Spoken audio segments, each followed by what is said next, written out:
यह उन दिनों की बात है जब बुद्ध की शरण में दीक्षा ले रहे भिक्षुओं को कई नियमों का पालन करना पड़ता था। वे किसी के भी घर 3 दिन से ज़्यादा नहीं रुक सकते थे। यह नियम स्वयं बुद्ध ने बनाया था। उद्देश्य यह था कि उनकी सेवा में लगे लोगों को किसी तरह की कोई तकलीफ न हो। बुद्ध और उनके भिक्षु जब यात्रा पर निकलते थे तो वे रास्ते में आने वाले गरीब घरों में ही शरण लेते थे। वे इन घरों में अधिकतम 3 दिन तक रुक सकते थे। 3 दिन के बाद उन्हें अगली यात्रा पर निकल जाना पड़ता था। एक दिन ऐसे ही एक गांव में पहुंचे। बुद्ध और उनके शिष्य अपने रहने के लिए जगह ढूंढ रहे थे। बुद्ध के शिष्य आनंद को एक वेश्या ने अपने घर पर आमंत्रित किया। वह बहुत ही खूबसूरत युवती थी। आनंद ने कहा कि वह उसके घर पर रह सकता है, परंतु इसके लिए उसे बुद्ध से अनुमति लेनी होगी। युवती ने कहा, क्या तुम्हें सचमुच इसके लिए अपने गुरु से अनुमति लेनी होगी? आनंद ने कहा, नहीं, मैं जानता हूँ कि बुद्ध मेरी बात मान जाएंगे, पर उनसे पूछने का एक रिवाज है। ऐसा जवाब देकर आनंद बुद्ध के पास पहुँचे और बुद्ध से कहा, हे बुद्ध, इस गांव में 3 दिनों के विश्राम के दौरान एक स्त्री मुझे अपने घर पर आमंत्रित कर रही है, लेकिन वह स्त्री एक वेश्या है। क्या मैं उसके आमंत्रण को स्वीकार कर सकता हूँ? आनंद ने बुद्ध से पूछा। बुद्ध ने आनंद की ओर मुस्कुराते हुए देखा और कहा, अगर वह तुम्हें इतने प्यार से आमंत्रित कर रही है तो तुम्हें उसके निमंत्रण को ठुकराना नहीं चाहिए। जाओ और आराम से उसके घर पर रह सकते हो।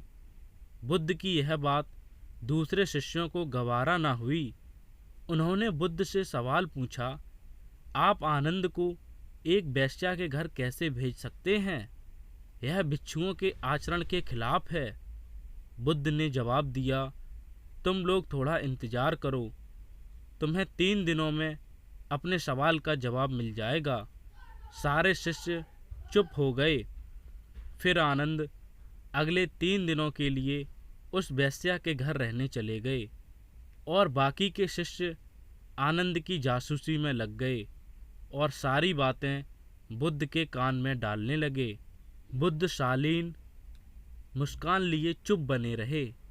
पहले दिन वेश्या के घर से आनंद और महिला के गाने की आवाज़ आई।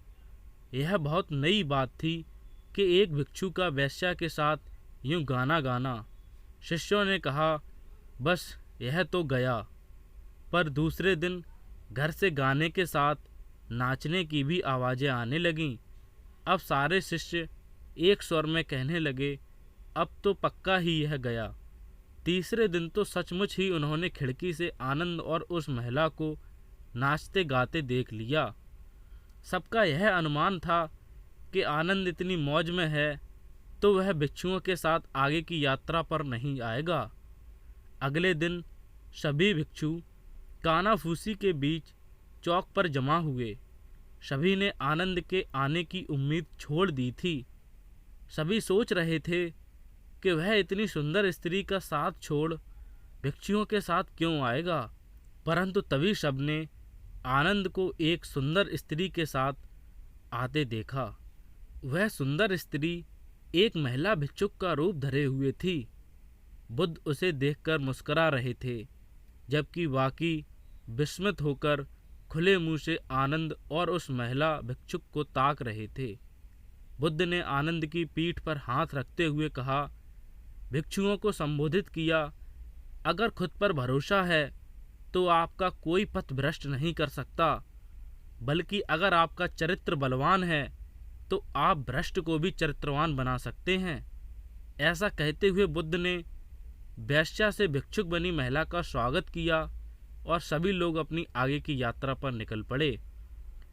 बुद्ध और आनंद की यह कहानी हमें सिखाती है कि अगर हमारी इच्छा शक्ति मजबूत है तो हम किसी भी स्थिति के गुलाम नहीं बन सकते। यह बहुत मज़ेदार बात है कि खोट तो हमारे दिल में होता है और शक हम दूसरों पर करते हैं। अपने दिल को साफ रखेंगे तो दुनिया भी हमें साफ नज़र आएगी। किसी भी किताब को कभी उसके कवर से ना आंकिए। इस बात को समझ लें कि अगर हम पारदर्शी जीवन जिएं तो हमें किसी कवर की भी ज़रूरत नहीं पड़ेगी। यह थी दोस्तों हमारी आज की कहानी। अगर आपको यह अच्छी लगी हो तो वीडियो को लाइक करें, चैनल को सब्सक्राइब करें। मिलते हैं नेक्स्ट वीडियो में, तब तक के लिए थैंक यू।